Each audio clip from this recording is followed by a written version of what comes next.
বুদ্ধিমান পাখি ও শিকারীর শিক্ষণীয় গল্প। একবার এক শিকারী ছোট্ট একটি পাখি ধরে ফেলল। পাখিটি খুব বুদ্ধিমান ছিল। পাখিটি শিকারীর খুব প্রশংসা করতে লাগল যে, তুমি এত বড় শিকারী, জীবনে অনেক বাঘ মেরেছ, অনেক ভাল্লুক মেরেছ, এই করেছ সেই করেছ। আমি একটা ছোট্ট পাখি, আমার ওজন 100 গ্রামও না। আমাকে খেয়ে তুমি কি করবে? আমাকে খেলে তো তোমার পেটের একটা কোণাও ভরবে না। তার চেয়ে বরং আমাকে ছেড়ে দাও। তোমাকে এমন 3টি মূল্যবান বাণী শোনাব যা তোমার সারা জীবন কাজে লাগবে। এমনভাবে সে কথাবার্তা বলছিল যে শিকারীর মন গলে গেল, কারণ তেল পেতে সবাই পছন্দ করে। আরেকজনকে গলানোর সবচেয়ে সহজ উপায় হচ্ছে তেল। সে ভেবে দেখল, ঠিকই তো, এত ছোট পাখি খেয়ে কোনো লাভ নেই। তার চেয়ে শুনি পাখিটা কি বলতে চায়, হয়তো এতে আমার লাভ বেশি হবে। শিকারী রাজি হওয়ায় পাখিটি বলল, আমি প্রথম বাক্যটি বলবো তোমার হাতের ওপর বসে, দ্বিতীয় বাক্যটি বলবো এই গাছের ডালে বসে, তৃতীয় বাক্যটি বলবো গাছের মগ ডালে বসে। শিকারী বলল, ঠিক আছে।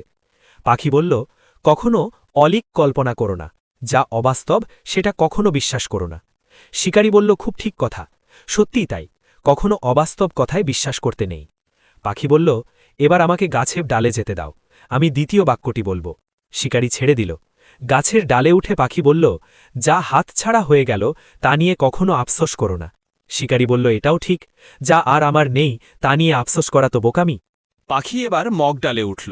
শিকারী বলল, এবার তৃতীয় উপদেশটি বলো। পাখি বলল, তৃতীয়টি বলার আগে দেখে নি আগের দুটি উপদেশের শিক্ষা তোমার জীবনে কাজে লাগিয়েছ কিনা।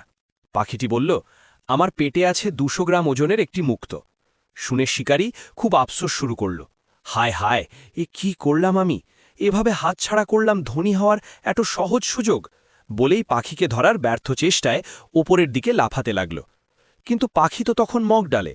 সে হাসল, বলল, দেখ, আমি আগেই বলেছিলাম অবাস্তব কথা কখনো বিশ্বাস করো না।